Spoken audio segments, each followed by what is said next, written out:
My adoptive parents planned to use me, so I left them with empty cribs. I was 21. My adoptive parents, Reginald and Persephone, adopted me at 6. They told everyone I was their miracle daughter. The thing they didn't tell anyone, including me, is that they'd been running a private surrogacy facilitation business out of their home for 15 years. The kind of business that operates in the seams of the law, matching desperate would-be parents with young women in difficult situations for very large fees, with paperwork that often did not survive scrutiny. I didn't know the business existed until I was 20. The year I was supposed to start nursing school, Persephone sat me down at the kitchen table and told me that, as the daughter of the business, I had a role coming up, that they'd been matching me for the past 2 years with a client family, that I would be doing 1 round for them, that the compensation would be very generous, that this was what daughters in this family did to support the business, that my biological aunt had done it twice, that my older cousin had done it, that it was a tradition. I was 20 years old, finding out my body had been treated as an asset on a business spreadsheet since I was a child, that the adoption itself, I was now suspecting, had not entirely been about wanting a daughter. The dumber she thinks I am, the more rope she'll hand me. I didn't refuse in that kitchen. I smiled. I said I needed to think about it. I asked Persephone for paperwork to look at. Paperwork is the thing women like Persephone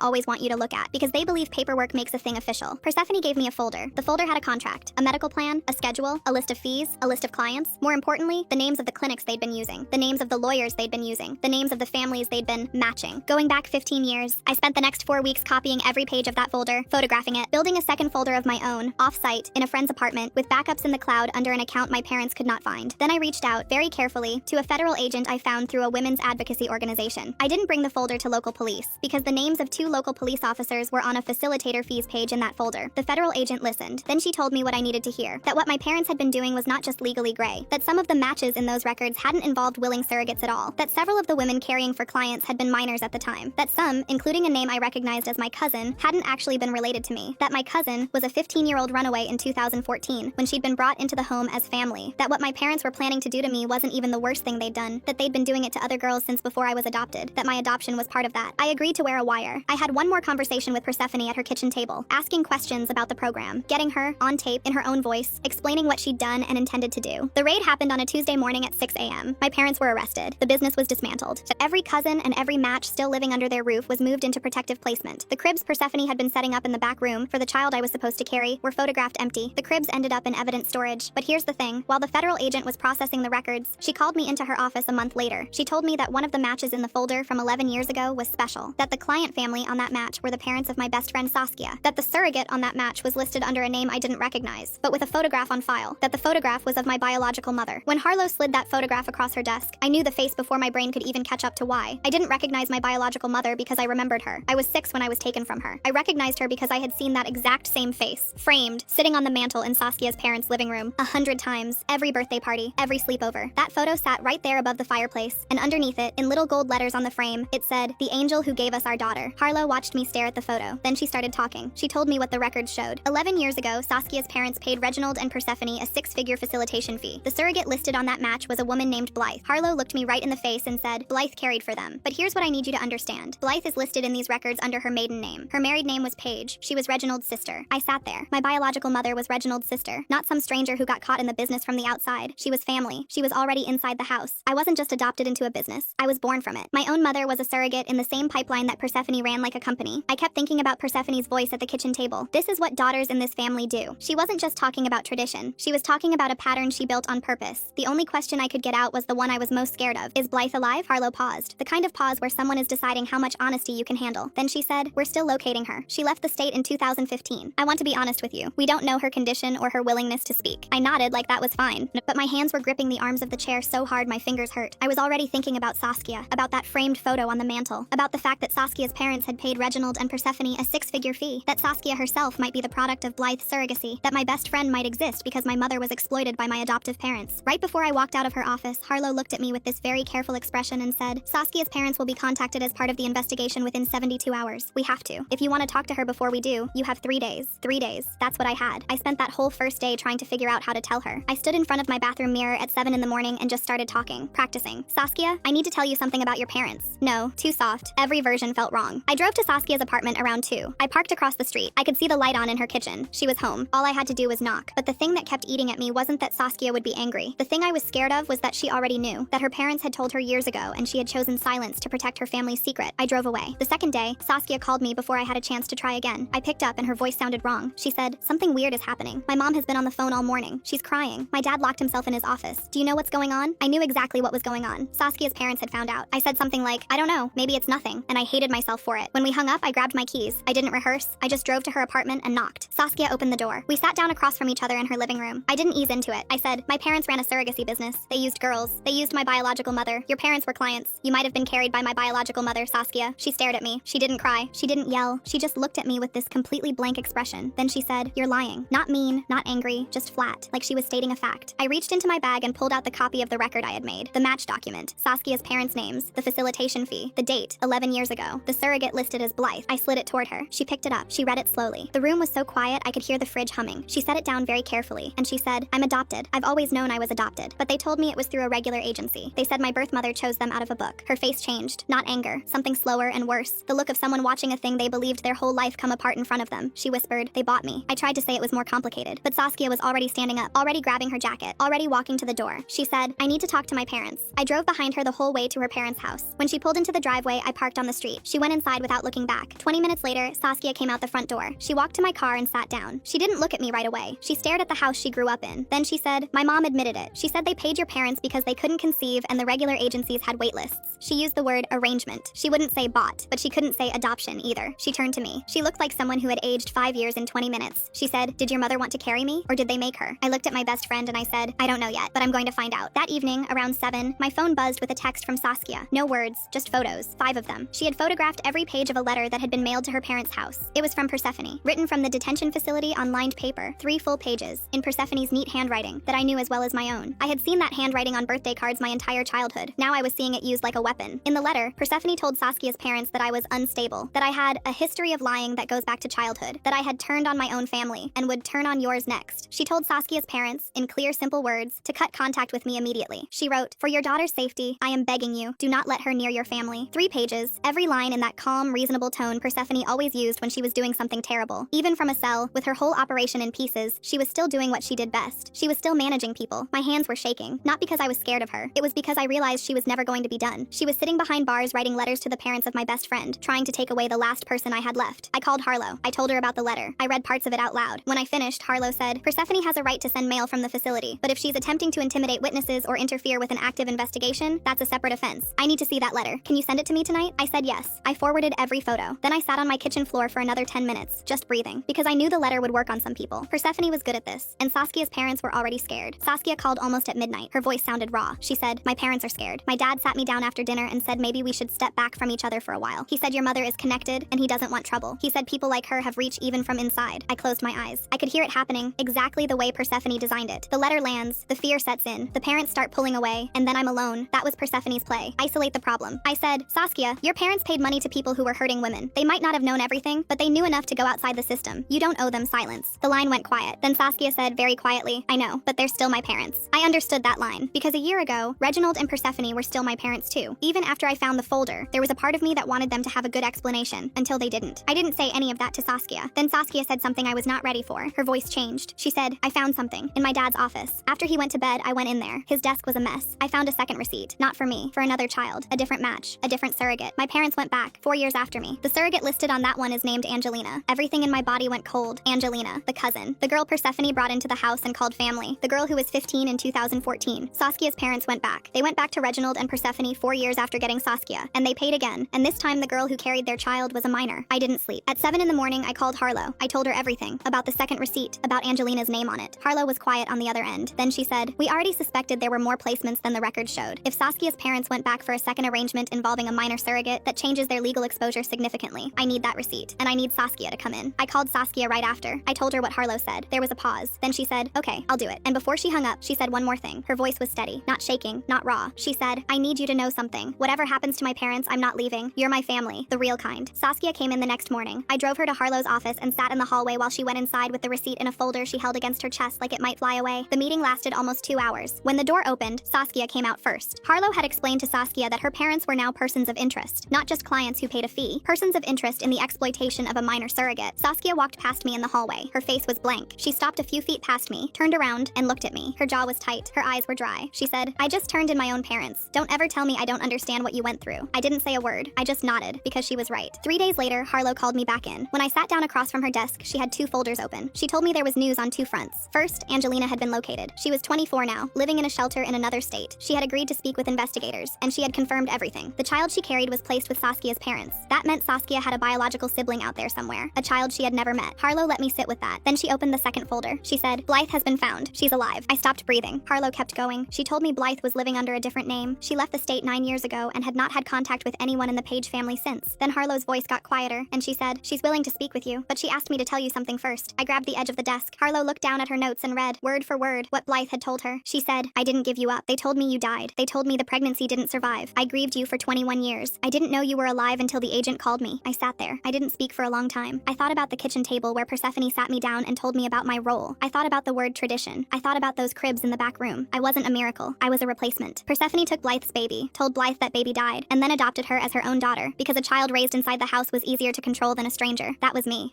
Harlow slid a piece of paper across the desk with a phone number on it. I picked it up. I pulled out my phone. I dialed the number right there in her office with Harlow watching. It rang once. It rang twice. A woman answered. I said, this is your daughter. There was silence, then breathing, then a sound I had never heard pointed at me before in my whole life. A mother crying because her child was alive. Blythe's voice came through broken and shaking, and she said, I named you before they took you. Did they keep the name? I said, no, they gave me a new one. And Blythe said, I want to hear it. I want to hear the name you go by. And then I want to tell you the one I chose. The investigation kept getting bigger after that. Reginald and Persephone faced federal trafficking charges. Saskia's parents worked with the investigators, trading records and testimony for less legal trouble. Angelina agreed to testify. Rhea, my biological aunt, came forward on her own and told investigators she had been pushed into being a surrogate twice. 3 weeks after that phone call, I met Blythe in person at a coffee shop in a city neither of us had ever lived in. We sat across from each other for 2 hours. We didn't hug when we first saw each other. We just sat down and talked. She told me the name she had picked out for me before they took me away. It was a name that meant beginning. I didn't take it back, but I wrote it down on a napkin and I keep it in my wallet now. Saskia and I are still close. We don't call each other best friends anymore. We call each other chosen. The cribs from the back room are still sitting in evidence storage somewhere. I never saw them again after the raid, but some nights I think about them, empty, waiting for a child that was never going to be born into that house, and I'm glad they stayed empty. Last week, Blythe sent me a photo through the mail, an old one from before she lost me. In the corner of the picture, sitting on a shelf behind baby me, was a framed photograph of 2 women holding twin babies. Blythe wrote on the back, I never told the agent, you had a sister.